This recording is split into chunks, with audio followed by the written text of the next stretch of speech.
Ladies and gentlemen, brothers and sisters, friends, enemies, and comrades, I hope you're doing well wherever you are. This is Kenya Revolutionary for another session. I'm just going to talk about a few things regarding what the politics that we are involved in Kenya. So please take a moment, sit, enjoy, relax, kick up your feet so we can get all into this content, okay? Now, if this is your first time and you're wondering who am I and what I talk about Kenyan politics, as I said, and world politics as it relates to Kenya. So if you like that kind of content, please go ahead and subscribe, share, like, comment, and do all the good stuff, okay? Like I see Laban is here. And if you've done that, please make sure that you put the notification on. And if you're already subscribed, like Laban, I'm assuming, you know the first order of business is to do what? Like the video, okay? Like it. Even if I'm saying something that you don't like it. All right, 20 kazi. Anyway, today I won't stay for long because I know it's probably late wherever you are or whatever the case. You have things going on. Tomorrow is Friday. You're worried about work, your kids, there's so much stuff happening. Or maybe you don't have a job. You're worried about where your next meal will come.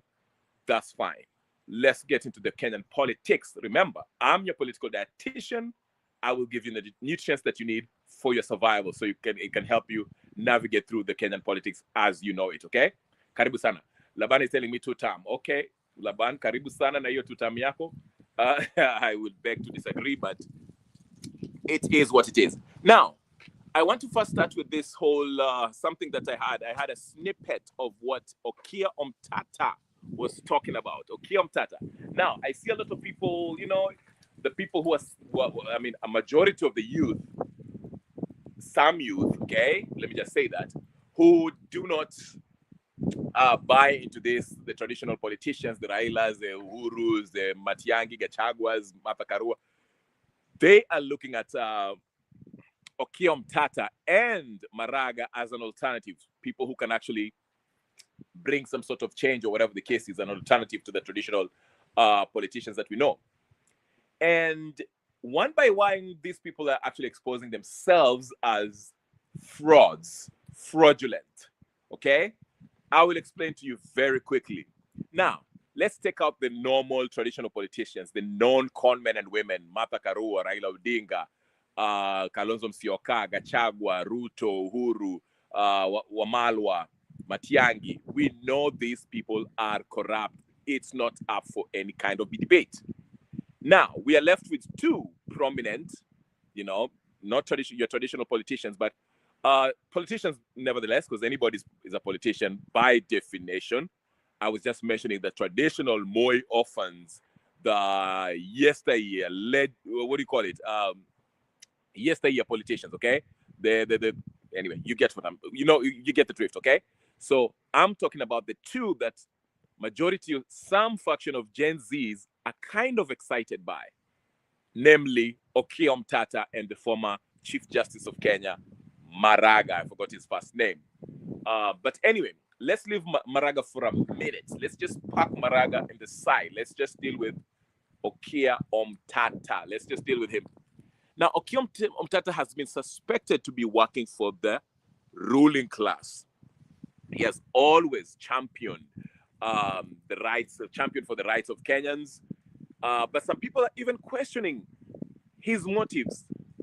Okay? Now, a lot of Gen Zs are excited by his speech, his whole fight against the debt, the debt that we have incurred as a nation, highlighting the fact that the previous regimes they borrowed against the will of the people, against unconstitutional means of borrowing. They did not consult with the people. It didn't go through the parliament, so forth, so forth. So they are making this argument, him along with the Jimmy Wanjigi, they're making this argument that these are odious debts, okay? So Okia Omtata kind of earned his name, popularity, as someone who, he's legitimately is fighting for the rule of law, okay, to be implemented, which is fine, okay? So that's how kind of he made his name. And the difference between Okia Omtata and let's say somebody like Morara or whatever the case is, is that Okiom Tata has always stayed consistent. He's not asking for money. He's doing his own thing. He's out there just doing what he does best. File a motion in the courts, whether he loses or not. He's just out there doing what he does best. And that's what makes him likable. But some questions started rising.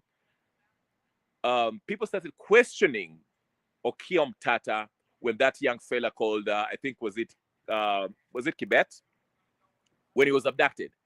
And it so happened that this guy was abducted after he left Okiom Tata's office. So everyone was asking, hey, what was the role of Okiom Tata in this? How come he didn't even mention, that he was going to meet him or something? It was just a weird, the circumstances surrounding the abduction of this Kibet young fella was kind of suspect. And that's when people started looking at Okiom Tata sideways. Like, this guy, something's up with him. I too felt like, something. But I gave him the benefit of the doubt. Now, fast forward yesterday. Okiom Tata was addressing a forum somewhere. I don't know where exactly.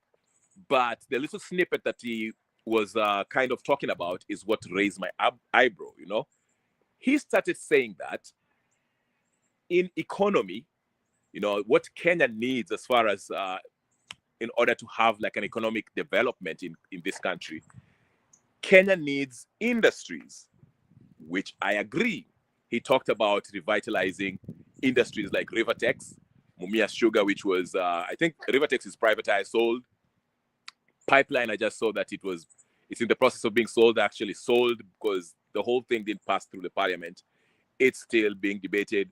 The minority faction of the politicians, whatever, the House, walked away while the process of voting for that pipeline to be sold was still underway. So technically, it's not approved by the people, okay? But anyway, another point was the Rivertex. He mentioned about Mumia Sugar, which was a British-run company. Then when the British left, they came out and left it to the Kenyans. Then it was looted to the ground. And now he was talking the importance of actually revitalizing these industries so that we can have a thriving economy, okay? Now, that's well and good, but what really raised the antennas and sent some weird message to majority of Kenyans, the Gen Zs alike, and me included. I'm not a Gen Z, but I'm a Gen Z in heart. I'm a revolutionary, sorry, let me make it that clear, was when he came out and said that Kenyans we do not need land redistribution. That land redistribution will not help Kenyans economically. And he was very adamant. He spoke like he knew what he was talking about, which left me thinking, is Okiom Tata serious? Okay? Because number one, the whole Mau Mau struggle was all about land. It wasn't a bunch of Africans or Kikuyus in Central Province sitting idle, bored, because they were tired of seeing the British hanging around their neighborhoods, so to speak, okay?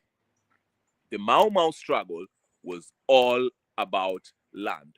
Majority of the world conflicts today, name it, whether it's Ukraine, whether it's Congo, whether it's Sudan, whether it's Venezuela, whether it's whatever, the main reason why people get into wars is because of land. Because when you have land, it's what in beneath the land, what the land can actually produce when you provide the conducive conditions for it to actually produce these things, whether it's minerals, whether it's agricultural products, whatever it is. Real wealth is measured by the land mass that one actually owns. Now, in the national context, let me just give you this, because this is not about individual ownership of land, okay? Now, take a look at how the American industrialists actually played majority of the public, okay, the Rockefellers, the Carnegie family, what they did is they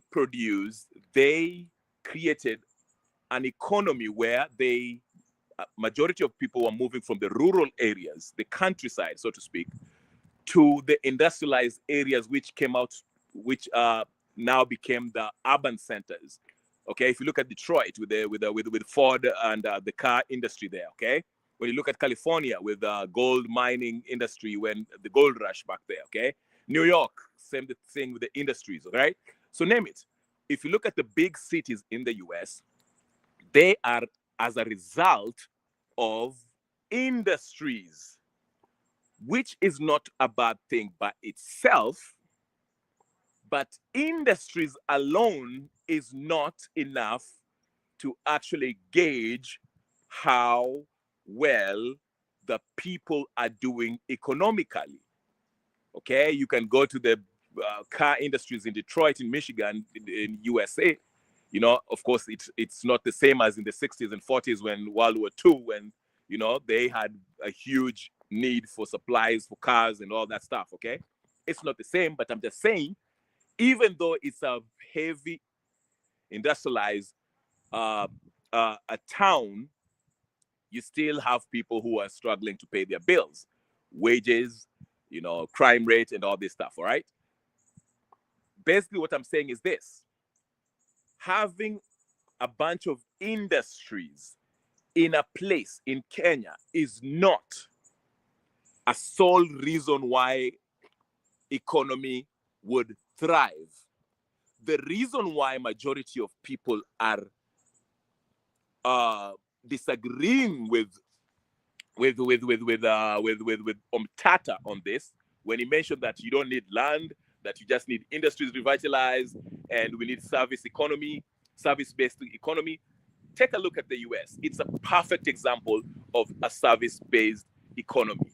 Now, it's not entirely service-based economy, but I'm just saying United States of America rose into prominence economically into a global power because of the industries and how many people they moved up the social economic ladder. But you have to remember, the backbone of America's economy was its agricultural products. The land, how they were using the land, it was not just for producing cars only.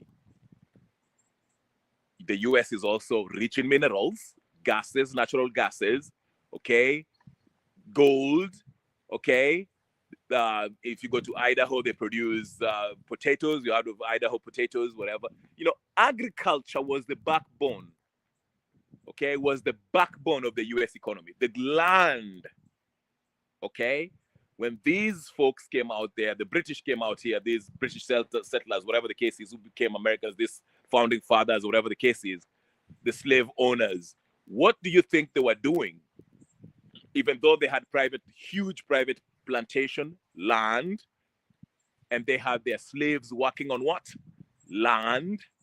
What were they producing? Agricultural products. It was an agro economy before it became anything else. Now, of course, it took, we have different kind of in industrial revolution, okay? There's 4 to be exact. I'm not going to walk you over there, but I'm just mentioning the emphasis on the importance of how land is important to improve the economy of the people. Burkina Faso is a perfect example. I'm not an economist. I'm just giving you this in a layman's argument, okay? Look at Burkina Faso. With Traore taking over Burkina Faso, okay, as the captain, whatever, the junta, okay? The first thing he did was to take control of the land mass of Burkina Faso, kick out all the foreigners, the French, the British, and the Americans, and nationalized every land mass, okay? Nationalized every inch of Burkina Faso, meaning all those gold mines, copper mines, uranium mines that were being extracted from the land of Burkina Faso were used to benefit the indigenous people of Burkina Faso and not being transported to France for it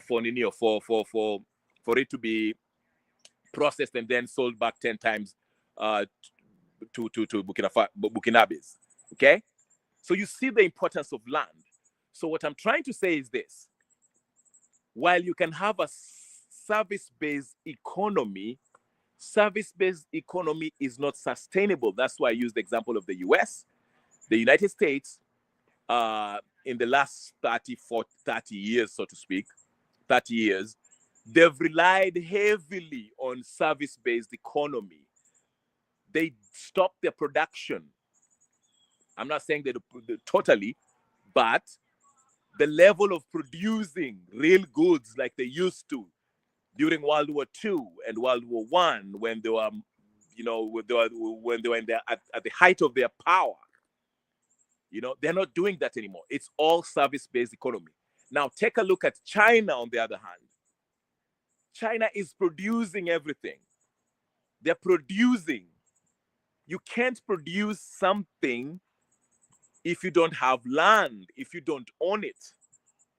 You can't privatize everything because it will only benefit individuals who will end up lording over you.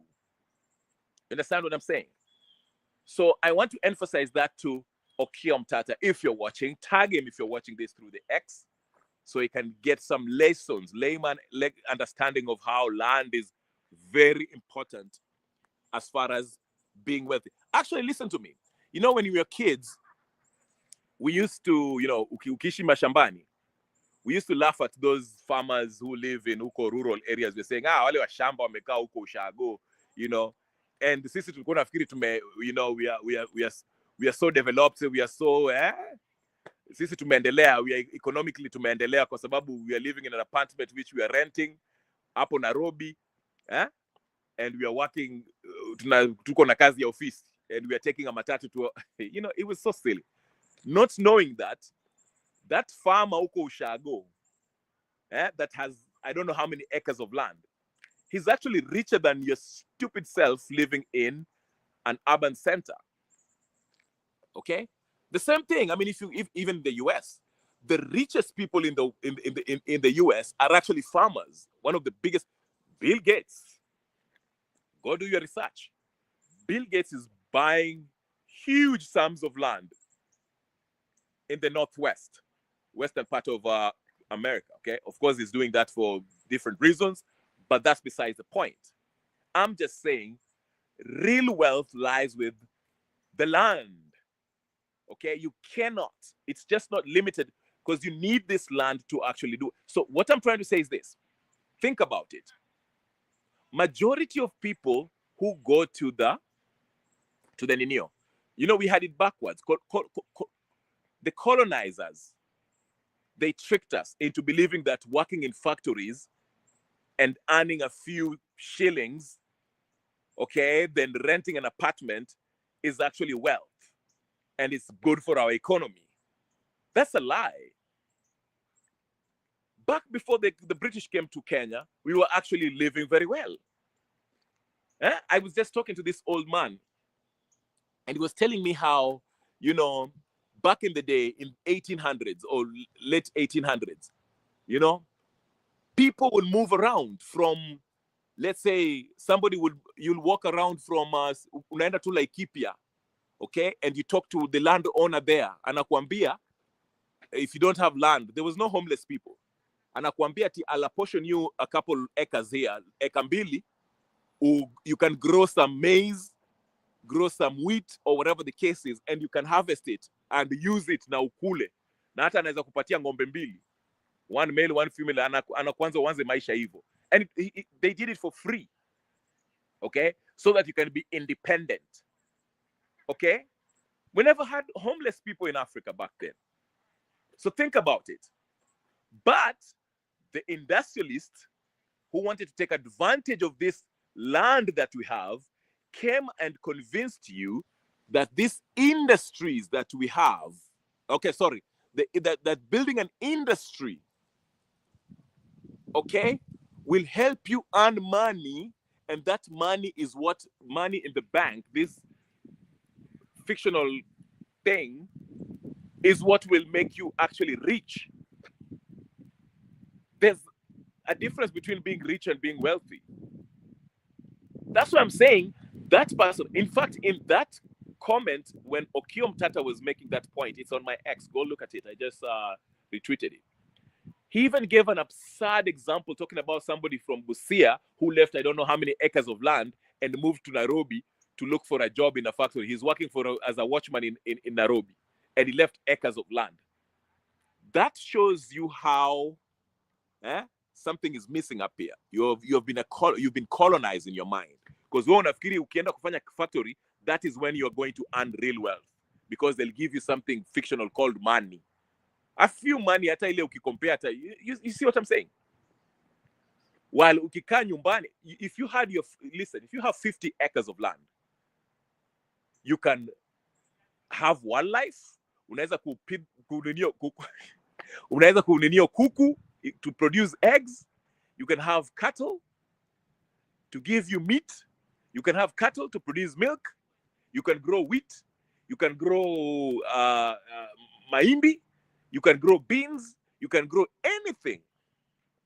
You don't need to go to the city. Now, of course, we cannot stay in 2025 and beyond. We can't all be living in a bucolic lifestyle. Bucolic lifestyle, okay? Okay, we can't all be farmers. I get that part. The colonialists did enough damage. Some of us believe in this industrialization, which is okay. Okay, we can have a healthy balance. Okay, we can have a service-based economy. We can have an agro economy.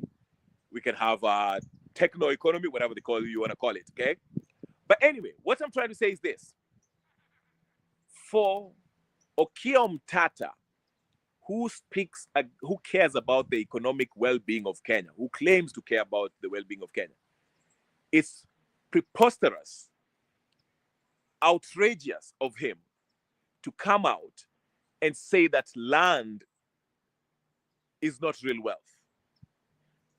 That is a staggering, astounding pronouncement by somebody who claims to care about the economic development of Kenya.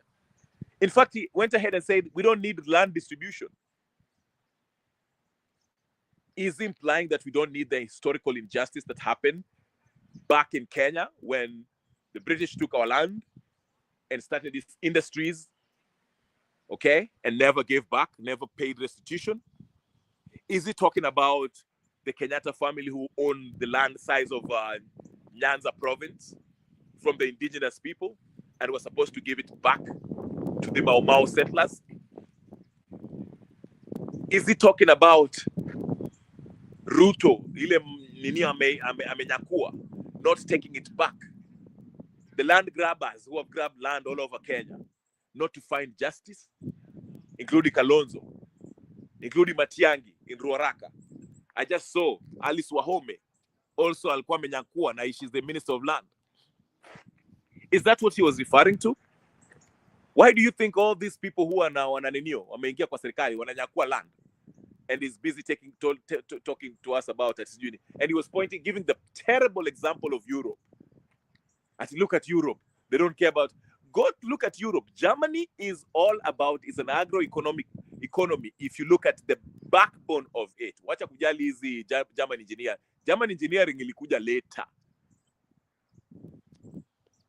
Okay? You have to produce, and in order to produce, you have to have land. You have to own land as a country. In fact, based on his argument, he's not different from Raila Odinga, who was arguing to send to Kenya pipeline so we can get money.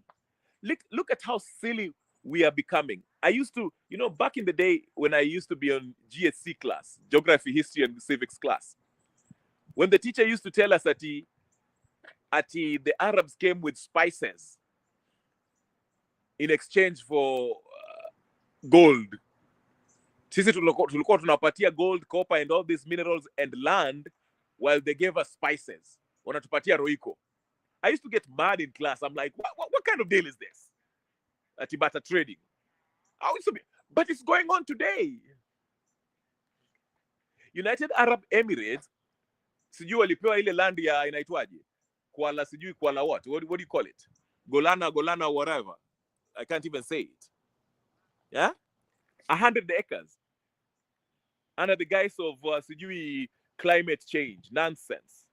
We already know climate change is a hoax. We've been knowing this. We saw the WikiLeaks emails back in the day, 5-10 years ago. We saw those. They were exposed. The people were claiming climate change, global warming, and all this stuff. Trump already told us this past week. It's a hoax. But sisi tunapatia na land 100 acres to the United Arab Emirates for them to grow things the way they want. We are giving them. It's not different from, remember the British when they came in, walichukua landmass, so big landmass, wakasema they are going to have it for 100 years. Do you think that's the same thing that's the reason why Zimbabwe had issues with Britain? Those white settlers that were in Zimbabwe, Rhodesia, because they had a contract of almost 100 years. Then when their contract was up, Mugabe told the British, Tony Blair at the time, he told him, hey, listen, the contract is up. You either relocate these people back to Britain, but the indigenous people need their land back. So how do you want to do it? And the British reneged on it. So they forcefully, the government, the same thing is happening in South Africa. That's why you see the land thing inaleta makelele huko. Anyway, I wasn't here to talk about land. I was just talking about how silly of an argument like I say, this guy is exposing themselves. And there's a trend. I can see a bunch of people pretend to be gurus coming out talking about, land is not important. What do you mean land is not important? Land is the most important thing. Even if you look at the Bible, it tells you Job had land. God gave you this land. That's the real wealth, natural wealth from God, not this fictional thing called money. Okay? So anyway, ladies and gentlemen, brothers and sisters, that was one thing I was going to talk about today. I didn't want to stay here for long. I know there's a bunch of news about Babu Owino and supposedly endorsing Kalonzo Musyoka and Raila, how he feels like that, how they're going to kick out Babu Owino. I'm not going to touch on that because we all know this is a con game. This is all noise that means nothing, okay? But I'll touch on this later. I know it's late wherever you are, so I have to stop here, ladies and gentlemen, brothers and sisters. Please take your time, like, share, subscribe, do all the good stuff. I'll talk to you guys later, okay? Thank you so much, Laban. Tutaonana baadaye.